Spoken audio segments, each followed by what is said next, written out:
सदर ममलिकत और वज़ीर-ए-आज़म शहबाज शरीफ का यौम पाकिस्तान पर पैगाम। सदर ममलिकत ने कहा कि पाकिस्तान को बबाए कौम मोहम्मद अली जिन्ना के तस्वुर करदा कौम में तब्दील करने के लिए साबित कदमी, अनथक मेहनत और एक इज्तिमाई विजन की ज़रूरत है।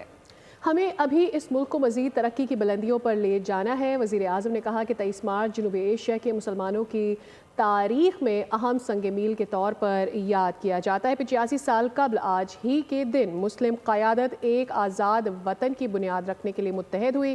पाकिस्तान हमारे आबाओ अजदाद के गैर मुतज़लज़ल जज्बे, इस्तकामत और कुर्बानियों का मुँह बोलता सबूत है। वफाकी वज़ीर एहसन इकबाल ने कहा कि 23 मार्च 1940 आज़ादी की जद्दोजहद का फैसला कुन मोड़ था।